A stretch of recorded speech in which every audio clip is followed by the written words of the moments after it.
Well, good afternoon, good morning to the group with TCOYD. We are delighted to be here. This session will be on navigating health insurance in the U.S. healthcare system. So we're looking forward to going through this, and you won't need any kind of stimulants to get through it. We'll keep this as entertaining as we possibly can. But it's a really important topic. So thank you for your time today. We look forward to the session. I am George Huntley, and I'm joined today by my good friend and cohort, Mr. Stewart Perry. We can wave. Excellent. We're on screen. So I am George Huntley. I am the Chief Executive Officer of the Diabetes Leadership Council, as well as the Diabetes Patient Advocacy Coalition. They're affiliated organizations. And Stewart and I are also on the board of Children with Diabetes. I have been living with type 1 diabetes for 38 years, have a sister, niece, and great nephew also with type 1. So I'm a patient and patient advocate. I'm a past national chair of the board of the American Diabetes Association. And in my other career, I've been an accountant, and I've been the chief financial officer of a professional services firm based out of Indianapolis, Indiana. In that role, I have been the plan administrator of a self-insured health plan for over 20 years. So I have that pay-or perspective of the U.S. healthcare system. So again, thank you for having us today. And Stewart, I'll let you say a few words about your background, my friend. Do we have time, George? I think you took up all the time with your introduction.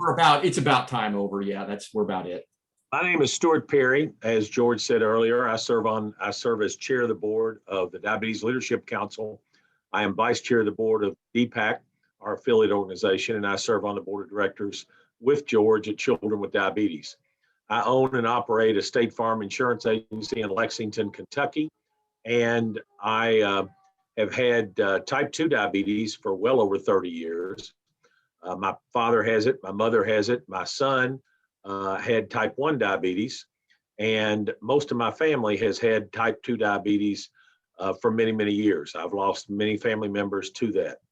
I was also national chair of the board of the American Diabetes Association before George, by the way, and have always been a diabetes advocate or fundraiser since I started being involved with diabetes. So that's enough about us, George. Let's talk about what we're here for. Sure. Which is a crash course on insurance for people with diabetes, how to pick the right insurance plan, and what do all the acronyms and the names mean as we go. So we're going to have three sections here. We're going to talk about the basics about insurance. We're going to talk about the various plan types of insurance. And then we're going to talk about how you have ways of determining what your costs are going to be, because this gets back to you and your costs. So the goals for today are to demystify the different types of health insurance. There's not magic to it. But when this is done, you'll understand and be comfortable with what all the acronyms mean. We will explain special considerations that people with diabetes have when choosing a plan, and we're going to give you some tools, some specific tools to help you do what, Stewart? Do the math. Now, I flunked 3rd, 5th, and 9th grade math.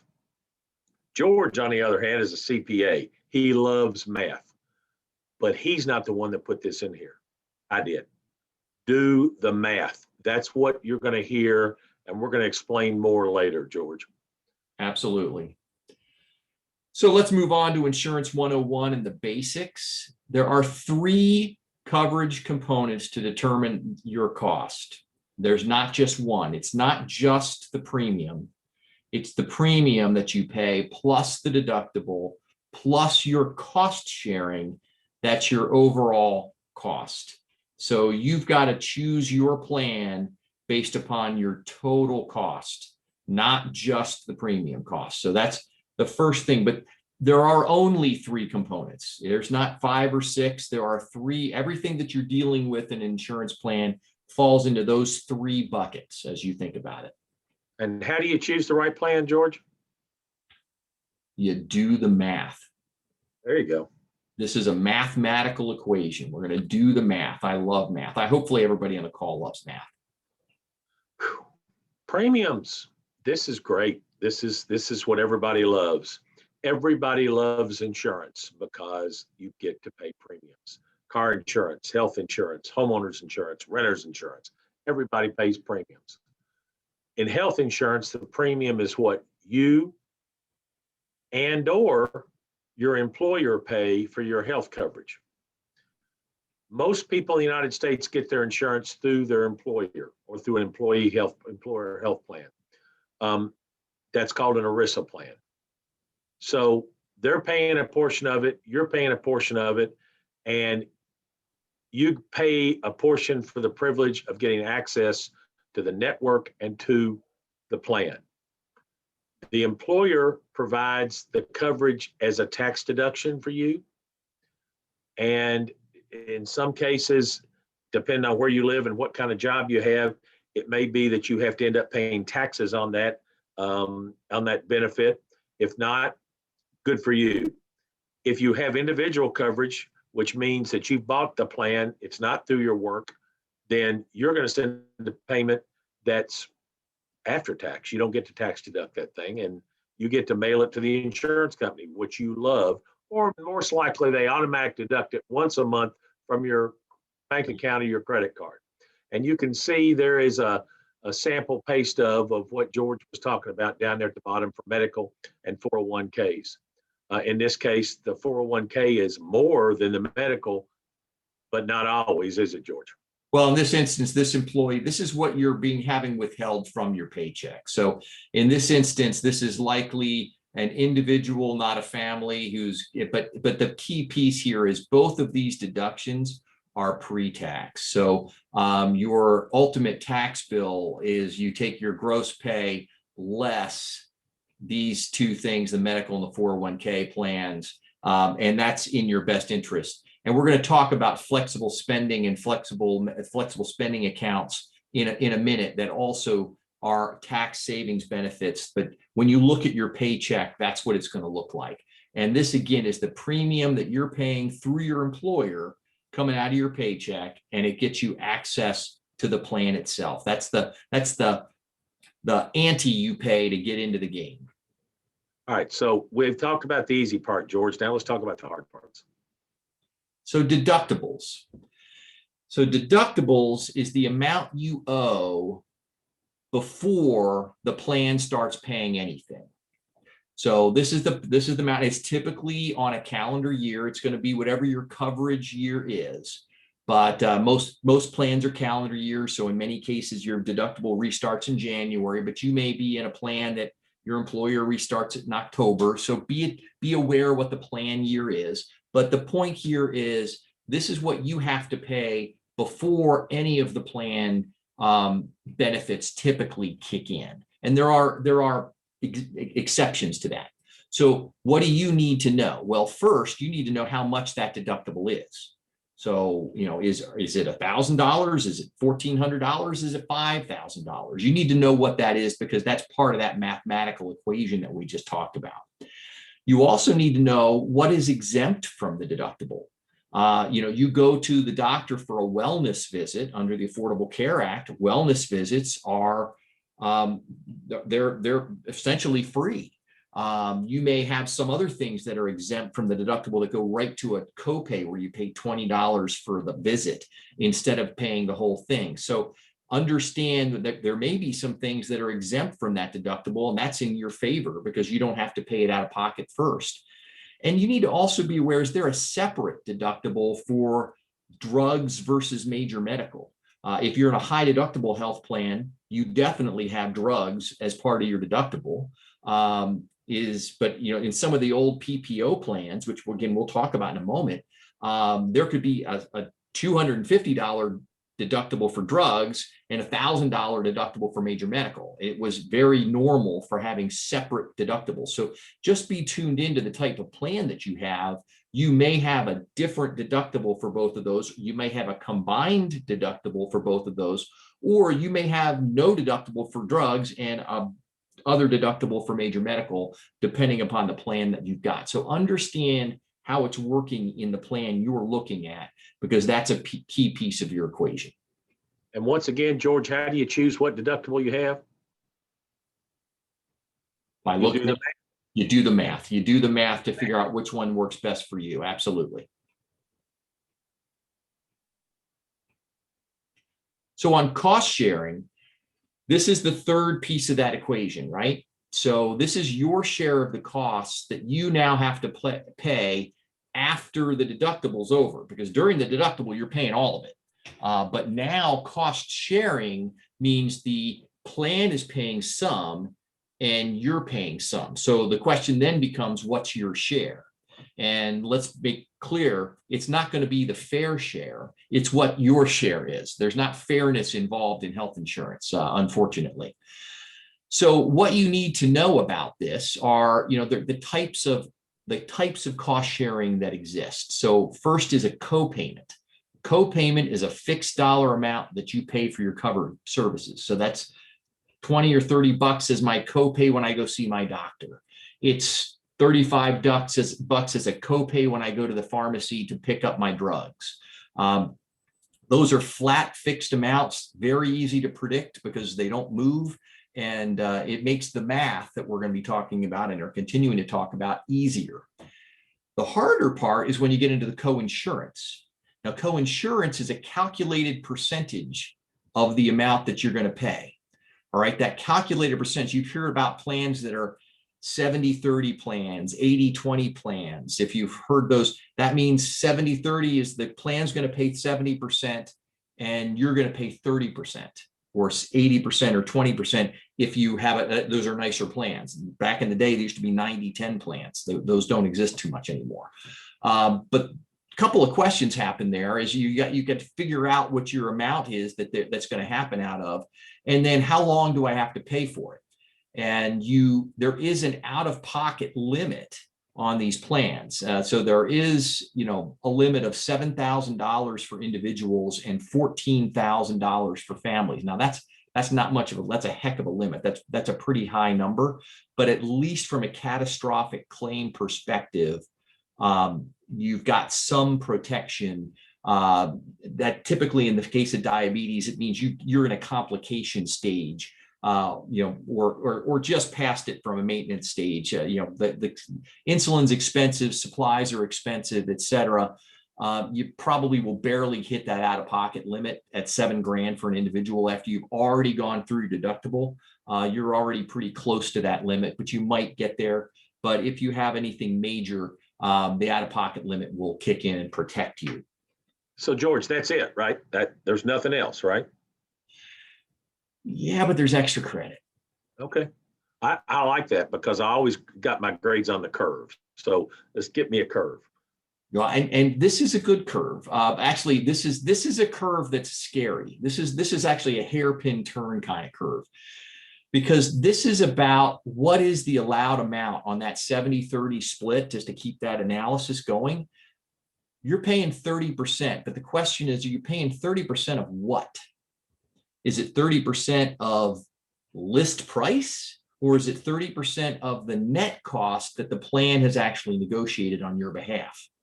Now, in the major medical side of things, when you go see your doctor, you have a procedure done, you get this explanation of benefits, and it tells you what the cost was, and that explanation of benefits, what the doctor charged or the hospital charged, what the plan discount was, what the net price is, and then it shows you what the employer paid and what your portion is. So you see all of that in an explanation of benefits. But when you go to drugs, that's not the same case. In drugs, very often, you're stuck at the list price only.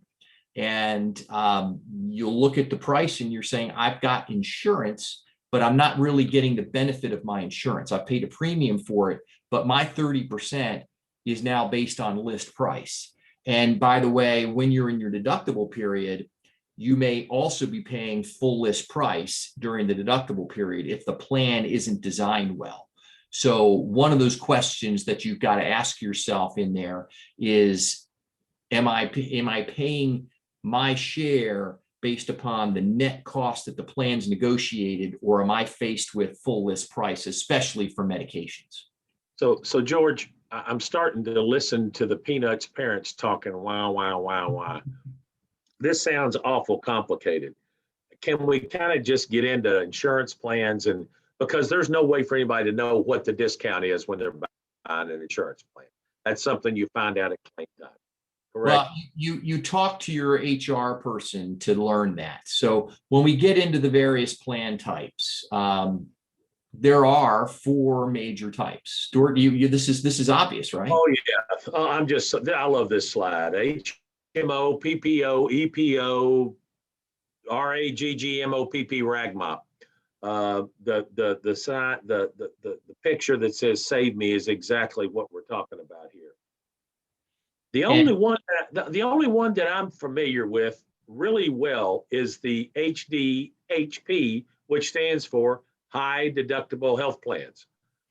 That's what most of us have nowadays, George, isn't it? Yeah, that's true. The prevalence of the high deductible health plans in the commercial market is it's about 50% or more at this stage. It's been really taking off when the Affordable Care Act really put those in existence. That created the high deductible health plans. Easy for me to say. And so we're going to dive into those in a moment. We're going to start with what these plans actually represent. And when you think about it, they're giving you access to a network of providers, doctors, hospitals, labs, in addition to a formulary of drugs. When you're in these plans, what you're getting is the insurance plans, network of doctors, providers, hospitals, and their drugs. And so the type of plan determines how broad or narrow your provider network is going to be. So that's one of the things to understand. And also what kind of restrictions there might be on there. So do you have to have a primary care provider? A person with diabetes typically has an endocrinologist. Are you required to have a primary care provider as well? Now, I think it's a good idea for you to have a primary care provider, but I'm not here to give medical advice. In a PPO plan, you don't have to have one. In an HMO plan, you absolutely must. And an EPO, you might. Do you need a referral to see an endo? Again, in a PPO, no, you just go right to them. In an HMO, you've got to go to the primary care provider first before you can even go see an endocrinologist. So there are barriers to that care, but there are also different cost factors to each of these plans, and we'll talk about that in a moment. And but George, all of these plans with a high deductible put them in the high deductible health plan category, correct? If they were, but these particular structures, you're going to find once you get to a high deductible health plan, these structures play into play. But if your deductible becomes over a certain amount, then it becomes a high deductible health plan. You're correct. Okay. Clear as mud. Yeah, I'm trying. I'm really trying hard. Oh, wow. Okay. So now we've coming into the dreaded PBM conversation, correct? Correct. So a PBM stands for Pharmacy Benefit Manager. That's the person that the insurance companies hire to do formularies and negotiate drug prices. Am I correct so far? That is correct. Okay. But aren't they owned by insurance companies as well? Absolutely. So you see these little boxes? And don't they also own drugstores as well? CVS is a pretty recognized brand. Yep. So, isn't that illegal? Not in America. That's free market. But these guys are owning the marketplace. They own 75% of all of the US claims. And so they set that formulary so the drug company has to negotiate with the pharmacy benefit managers to get into the formulary. And all of that makes perfect sense. There's nothing odd necessarily about that structure. What gets odd in that structure is that these PBMs are charging a rebate so that the pharmaceutical companies are paying a rebate. In the case of insulin, it's over 70%. In any branded drug, the average is about 48% of the cost of the drug. So in a vial of insulin that lists at $350, the net price that is ultimately paid is $80 for that vial. And all of that money is Lilly, Novo, and Sanofi sending money back to these guys. They're keeping a piece of it and going over here. So when you're that piece of, is it getting passed through to you? You need to really understand that, because it's landing at the insurance company or your employer. And you need to be aware of how that's impacting the drugs. And that formulary is that list of drugs your plan's going to cover and how much you're going to pay. And it's really important, because your drug may change. You may get a letter in January saying you were on this insulin, you've got to switch to that insulin, or the drug that you're on may not be on there at all, and you've got to go pick. If you're joining a new plan, you may have to go pick a different drug that will be covered and therefore more cost effective for you. Or the devices too, right? Yes, that's true. Anything running through the pharmacy benefit, which includes our CGM sensors and other supplies. So yes, that's absolutely true. So understanding what's on your formulary and why it works the way it works, that's really what we're trying to get across here. Okay, so George, before we leave that slide, I got to ask a question, because you lose me a whole lot. You know that, okay? So you're saying 73 cents of every dollar that you pay towards a vial of insulin does not go to the insulin companies. It goes to this nameless, faceless PBM, and ultimately most of it back to the insurance company. Is that correct? That's absolutely correct. Okay, let's go to the next slide. I'm depressed now. I need to go and get my pharmacy benefit manager to give me one of those little blue pills, because I'm depressed now. This is you need at least one blue pill. Okay. All right. So high deductible health plans. Friend or frenemy? How do we feel about the frenemy? Is a new word. That's kind of a fun word. Do the math. So exactly. These things, yeah. Exactly. My own one, I had a low deductible, and I thought I was doing what I was supposed to be doing. But when I looked at the premium difference between the higher deductible, which put me in a high deductible health plan, and the premium I had to pay every month, it was cheaper for me to go to a higher deductible health plan, because I had less out of pocket. You understand what I'm saying? I had less out of pocket. So I did the math, and I found out that the higher deductible health plan from a premium standpoint was better. Now, surprise, I found a lot of little hidden things in there that I didn't know were there, but I got to believe at the end of the day, unless something dramatic happens, I did the math and the high deductible was better. Does that make sense? Yeah, it does. It is all about the math, and it's also about your cash flow. One of the other important things here to know is, and you point out, that deductible of $1,400, that's a minimum deductible. You're going to see some plans where that deductible, you may find a plan that deductible is $2,500. And so you've got to figure out whether you've got the money to make these payments before your insurance cost, the cost sharing kicks in, you go drop down to 30%, because you don't want to be in a scenario where you've got to skip or skimp on your care or ration your drugs or your care. You want to have the money to get this done, make these payments. And if you do have the money, then these things could work out for you, especially when we get to some tax savings opportunities in health savings accounts in a second. It is very possible this is the cheapest way to go, but you've got to be able to cash flow it through the year. So what you're saying, George, if you don't have access to $1,400 up front, you might be better off, even though you're paying a higher premium, to have a lower deductible, so that you don't have to come out of your pocket with all that money. Is that what you're saying? That's exactly right. It's a matter of what your cash flow. And one other point that we didn't really make here is many of these plans, that $1,400 per person. So if you've got a couple people in your family, you could be having to meet this deductible a couple of times. And there's typically a family deductible max in these. So again, be aware of what that is in your high deductible health plans, because that is an important aspect when figuring out your overall math. Which gets us back to the overall math. Again, it's as simple as premium plus deductible plus cost sharing is your total.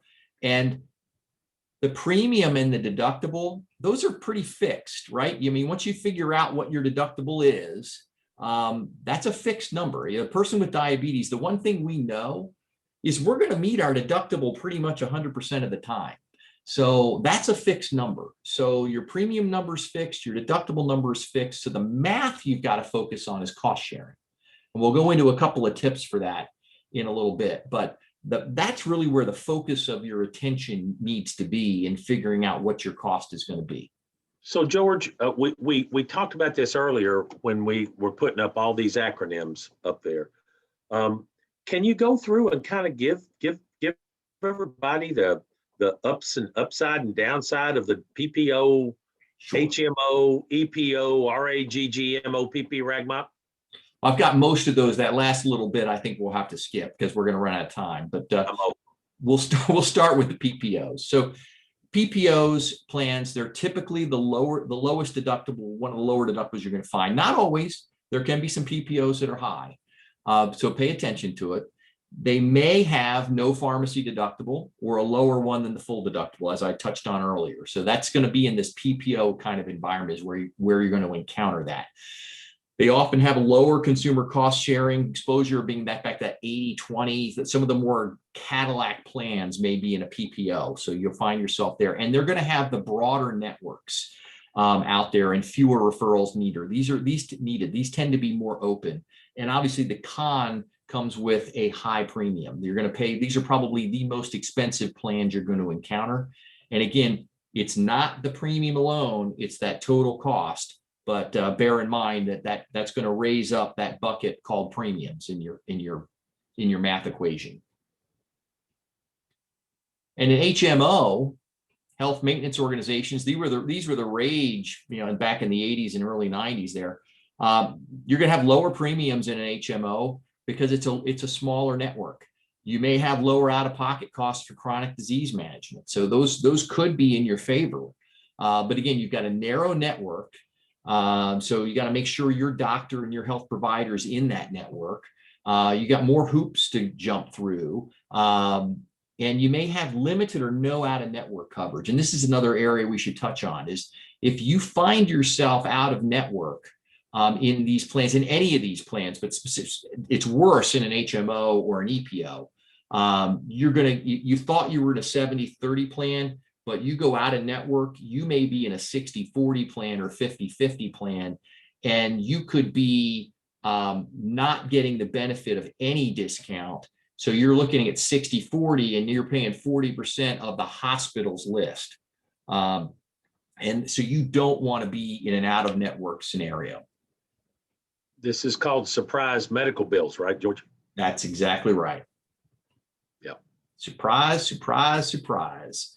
And one in six hospitals, that's Comer Pa would say, 1 in 6 hospital bills have a surprise medical bill in there. You may know you're going to the right hospital. You may think that's not a problem for you because you know you're going to a hospital that's in your network, but you have no idea when you're in surgery that the anesthesiologist is not in network, or that the support folks that are being put in the ER room with you are out of your network. So it's a challenge. You need to understand how it's going to impact you. These exclusive provider organizations, these are the narrowest network out there. And you don't see these too often. They tend to have the lowest premium, so it really lowers that premium bucket. But you've got more hoops and hurdles to go through, and because it's a very narrow network, it's usually even no out-of-network coverage at all unless it's an emergency. So you got to really bear in mind that if you have diabetes, there's sometimes chances that you're going to have an emergency. I hope not, but you want to be careful in what plan that you pick, and that's what EPOs stand for. Here we go. This is what most people have, right, George? That's right. That's right. And they have low premiums because they have what? High deductibles. Bingo. And normally they have a little higher co-insurance as well, don't they? and they have these co-pays that are not disclosed extremely well all the time, to where suddenly it's $100 or $150 or $200 every time you go to the emergency room or every time you go to your doctor. That does not come into play with the deductible or the out-of-pocket, correct? You've got to be aware of what your co-pays are and your co-insurances are. So this is going to function like a normal plan. So I want to just clarify that, when you're in a high deductible health plan, when you're spending money within the plan, it's going to go to your deductible, and you're going to pay your copay and co-insurance. You got to understand how it all works. Pharmacy is included in your deductible by law. That's one of the things that happened in the high deductible health plans through the Affordable Care Act. When the Affordable Care Act was put in place in 2009, that they created these high deductible health plans, and they forced pharmacy to be part of the deductible. And when they did that, that really blew up and made everybody in America exposed to the pharmacy prices, because in many cases prior to that, you had a separate pharmacy deductible or no pharmacy deductible. And if your deductible was $150 or $250, you didn't really care. For most people didn't care. When your pharmacy deductible is included in the big one, and the big one's $2,500, now that's real money. And that's really what's happening out there. So be aware of what that is. And that's why the pharmacies are included in the deductible. The drugs are included in the deductible because it's required by law that it be that way. That being said, chronic disease management is allowed to be treated pre-deductible in a health plan that's a high deductible health plan, but it's a may, not a must. So the plan you're choosing can put insulin and other diabetes drugs pre-deductible. It's legal for them to do it. In July of 2019, they made it legal for them to do it. It was gray that they could or couldn't before, but not all plans do it. So you do have to ask, here, unless the plan covers chronic disease management as a preventive care, you're going to be looking at a lot of out-of-pocket. And if it does treat it as preventive care, then a high deductible health plan could be fabulous for you. The other pro, and George, let me ask a question. I'm sorry, you said something that triggered. So, and it's obvious, the gray hair, I've been around a while. So before 2009, when they had high deductible health plans, I had a drug card that paid $25 or $10, $25 for name brands, $10 for generic, right? And they did away with that and put it all in the deductible. So are you telling me that before that, drugs were expensive?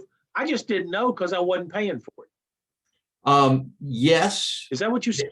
The short answer is yes, and the long answer would be, but they've gotten worse. So prior to 2009, they were expensive, but from 2009 to 2021, and if those are for those listening and watching, the rebate mechanism, which is they call it an access fee to the formularies, that has gone through the roof, and it's been exponential. And that started in the 2003 timeframe when the Medicare Part D law was put into place. So I don't want to nerd out too far on that, but the drug pricing has gone crazy in that timeframe. But it's the Pandora's box opened with high deductible health plans coupled with the change in that Medicare Part D problem. And that's why everybody with diabetes is now faced, and really anybody in America is now faced with these pharmacy costs that are out of control because the system is not designed to protect the patient. So you said Medicare Part D was passed by Congress, and then Congress did the high deductible health plans, which caused I'm from the government, I'm here to help, is what I just heard. Absolutely. That's why we love the IRS. Let's talk more action. Let's keep moving on. So what can you do, George? If you've got this high deductible, what can you do about it? You mentioned FSAs and HSAs earlier. Now, in full disclosure, we are not giving tax advice. You need to talk to your accountant about tax advices. That's the footnote in the full disclosure for the presentation. So, George, you're an expert at this. You taught me. So tell me about HSAs. So HSAs are really wonderful things, okay? This is an opportunity to save tax money from on your medical expenses. So this is not, it does not count for your premium funds, but it does count for anything you spend on your deductible and anything you spend on your co-share, your cost sharing. And, you know, if you're in a tax bracket, you could save 20 to 30% off of your medical spend by putting money away pre-tax, just like you are on your premiums on your paycheck. It would come back to that paycheck where you saw FSA, and that when it was an FSA, it's coming out of your paycheck pre-tax. It's going into a savings account on your behalf. This is an account that you own, that you own, you take with it. This is an HSA, is unused funds roll over year to year. This is your money for the rest of your life. You can put up to $3,600 away as an individual, or up to $7,200 away per year as a family. So depending upon, you know, you at least put in your deductible because you know you're going to meet that. But as much as you can afford to put away, because you're saving tax dollars. And so on a $3,600 contribution, you actually spend $3,600. Most of us do spend $3,600 out of pocket. You're going to save $1,000 or more in the process. So these are really powerful tools that, again, back to that overall equation, can help you make that total cost a little bit more affordable. In addition, an employer is allowed to contribute to an employee's HSA. And so that's something that you should check in. Is your employer making any contributions on your behalf? Some of the bigger companies do. So that's something you should want to be aware of. Lastly, so George, this isn't for someone in a low tax bracket though, right? Because you're not saving that much. well, And if you've got diabetes and if you're a low tax bracket and you put it in, take it out, it's not a big savings, is it? Well, it's not a big savings, but it's a savings. So I would submit to you that anybody should be using this. You know, somebody in a higher tax bracket is going to get more benefit from it. But even if you're in a low tax bracket, you're paying a 15% tax bracket. Hey, you're saving 15%. Why wouldn't you? So go ahead and save the 15%. So I would urge anybody who has this has access to an HSA to take advantage of it, because you can save 15%, and those in a higher tax bracket can save even more. One of the other keys, they should do the math, George. Sounds like they should do the math. They should do the math. One other thing to be aware of here is in a health savings account, you got to have the money in the account, which makes sense to pay you. So if you have $1,000 that you just paid out in January for deductible for your insulin, and you don't have $1,000 in your savings account, well, you can't reimburse yourself right away. But if by July you've got the $1,000 in there, you can retroactively reimburse yourself out of the account and give yourself the money back. So you've been putting away money through your employer in your paycheck pre-tax, and then you give yourself the money back for what you spent on insulin in January, just as an example. You can do that. You can do that a year later. You can do that a year later, 2 years later, as long as when you incurred the claim, you were in a high deductible health plan that was HSA eligible. So keep your receipts. This is really powerful stuff. So keep your receipts, and you can pay yourself back later as long as you were in a qualified high deductible health plan when you incurred the claim. Okay. So, want to talk about flexible spending accounts? Quickly. All right. So these are in PPOs. PPOs are, they're not non-high deductible. You can't have both an FSA or an HSA. In a PPO, you can put $2,750 in to an FSA, similar to an HSA. It's pre-tax contributions, but it's use it or lose it. So you've got to use it by March 15th of the next year, or the money's gone. Now, you've got some tax savings. So even a low bracket, you can get within 15%. You haven't burned yourself, but it is a use it or lose it. So you want to do the math really closely. One other quick point on this is you can use it day one. So if you declare to your employer that you're going to put away $2,750 and on January 1, you're going to do that for the whole year, and they're going to take 1/26 of that out every other week. If you have surgery on January the 2nd, you can reimburse yourself. You can get $2,750 out of the FSA that day to pay for the surgery you had on January 2nd, even though you've only had one paycheck with any withholdings on it.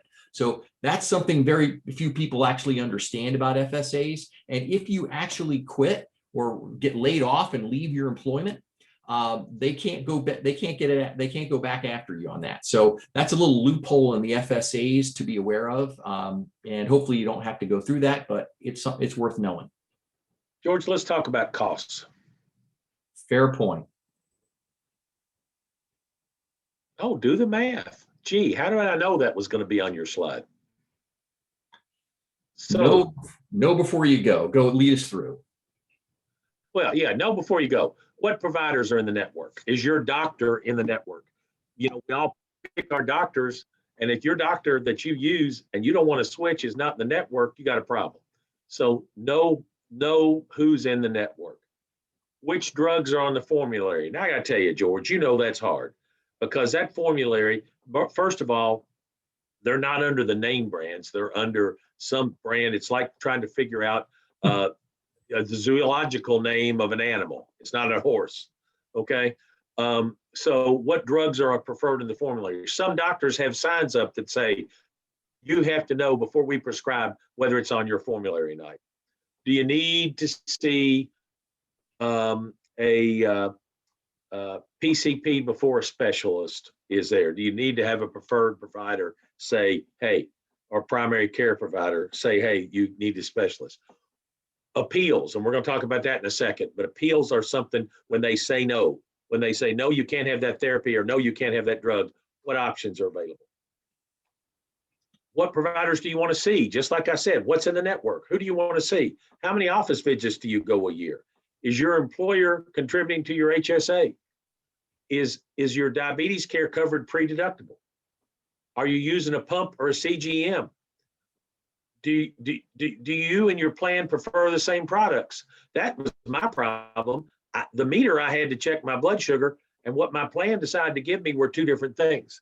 So I had to write a check for the meter and the strips myself because I didn't like the new one. All these things are important to determining your cost and your plan, George, correct? That is absolutely right. And we're going to have a couple of tools in a minute to help you with that. And, you know, I think this is an important concept here. At claim time is the wrong time to know you don't have the right coverage.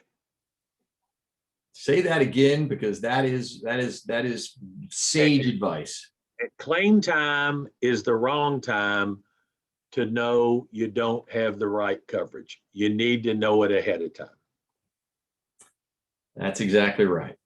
So don't be the guys on the bottom of that equation. That's anyway, that's a fun thing. And how do you do that, George?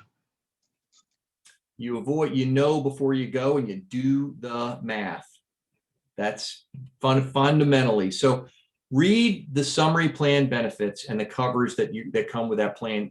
Take a look and read it. It's not fascinating reading, but it's in your best interest to go through it and understand it. Confirm what you know. Your plan prefer the same providers. Your providers are in there.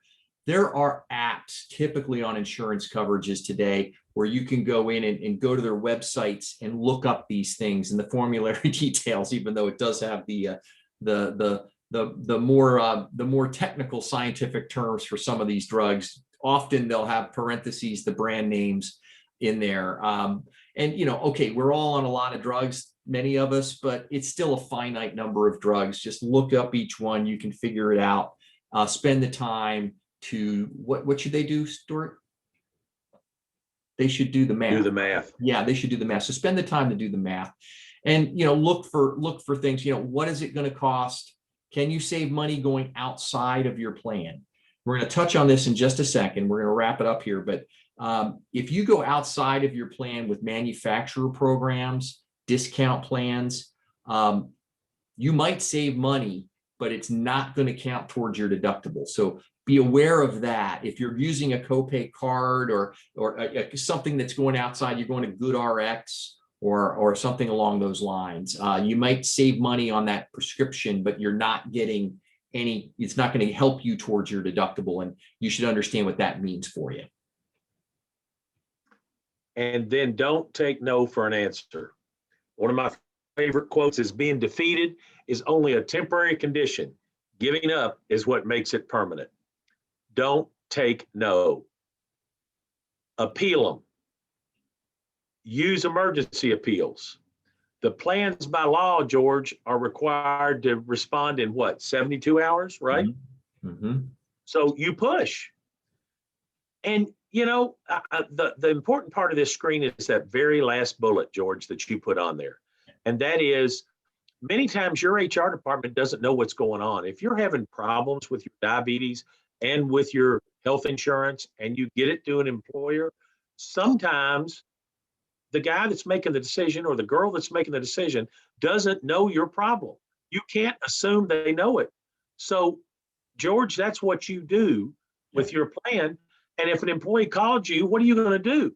You don't want a good employee to leave, so you're going to try to help them, right? I'm going to try to help them. If I can at all help them, I'm going to try to do it. And the other thing that conversation does is, you know, if it just turns out that it's the plan design has, you know, negatively impacted the employee, I then can fix the plan design next year when I'm setting it. So it's important for me to understand if there's a problem, and don't assume that your employer actually understands diabetes.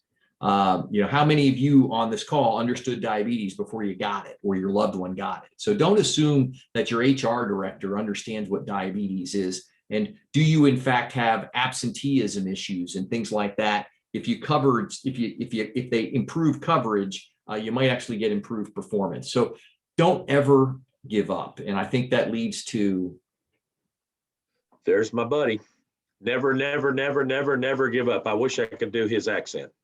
I think he threw a couple other nevers in there, but that quote was about World War II.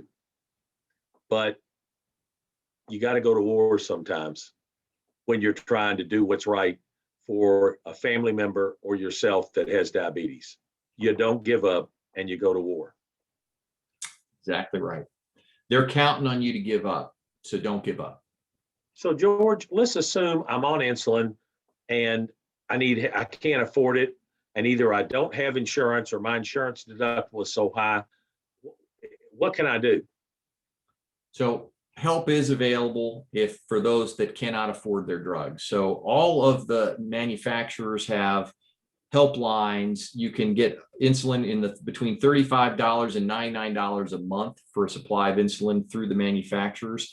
Typically, if you're doing this, you're outside of your plan, but these are things, if you are either uninsured or underinsured, these are options for people out there. There's also some immediate supply vouchers, and there's some immediate emergency supply vouchers out there and programs out there in several states, and yours may be one of them. So you may want to look into that. And, you know, there's lower list price, you know, the old insulins, the N's and the R's are out there. When we go to the next slide, we're going to talk about Walmart. And Walmart now has insulin aspart at $73 a vial. This came out in July of 2021. So this is late breaking news in the diabetes world, and it is really a game changer for, I believe it's fast acting insulin aspart, and $86 for pens. And the old R and N are still available at $25 at Walmart. It's a different drug. You talk to your doctor about it, but it's better than not having any insulin at all. I stayed alive on it for over a decade. It was not the happiest decade of my life, but I'm still here, so that part's good. And George, that brings up a good point. Even if you're not on insulin, we didn't bring this up earlier. Sometimes you go to a Walmart or a Sam's Club or a Costco, you can get your drugs cheaper than you do when you go to Walgreens or CVS. So you, besides GoodRx, which also we brought up earlier, we're talking about it here again. The other ones just still go through your insurance. It's at a cheaper price. The GoodRx is outside your insurance, and they're a PBM, so you can get it cheaper, all your drugs, not just insulin. And then let's talk about community clinics. If for some reason you know somebody, or you are between insurance programs and you don't qualify for Medicaid, these community clinics are out there and they get drugs almost for free. I mean, it's very low price, and they pass those on to people through that 340B program. I got to tell you, it's not for everybody, but it's worth a shot rather than either ration your insulin or go without your drugs, because people with diabetes have to manage their disease unless you're one of the lucky people like I was the first 10 years I had it, where I managed it through diet and exercise, and not enough of either. But if you are type 1, you have to have insulin. If you can't manage it with just simple diet and exercise, you've got to have some outlet to go through. George, are there other resources people can go through? Absolutely. So in helping, if my finger doesn't spasm again, here we go. There are several resources out there, and these slides will be available to you, and they're hot links in here. They're not just underlined to make it look pretty, but these are hot links that will get you to the College Diabetes Network's Insurance 101 program. They've got a wealth of information on their website, and it's not just for people in college. So there's good information that will help folks. There's glossary of health coverage and medical terms with a hot link. DLC, the Diabetes Leadership Council, we have a resource on resources on reducing insulin on our website. DPAC has an affordable insulin project that has a wonderful worksheet that we urge you to go to, that walks you through many of the questions that we've got on here. So this is probably one of the ones we point you to just walk through step by step on how to get to what my cost sharing, that harder circle on that equation. This will help you out. JDRF has a great health insurance guide on their site. Take a look at that. Diabetes Sisters has some good information. So there's a lot of information out there, and with knowledge is power. So hopefully you've learned a little bit today, and we've demystified a few things. And if we may have caused more questions, and if we did, please don't hesitate to ask us, because we'd be happy to answer your questions and et cetera. But these options, and I'm going to go put them back up there. These options, these resources are available to you. Please avail yourselves of them. Whether you're on insulin or not, those resources will help you, particularly that worksheet from DPAC. George, put the websites back up again real quick. There we go. As we close this out, first of all, George, every time I present with you, you're an absolute wealth of information. And thank you for continuing to dedicate your life to people with diabetes and continuing to do these presentations, because what getting out of your head and your experience to people is invaluable. Ladies and gentlemen, let us leave you with this. You have to take control of your diabetes. You have to be in charge. You get to pick your doctors. You get to pick your insurance. Don't let somebody else be in charge of your diabetes.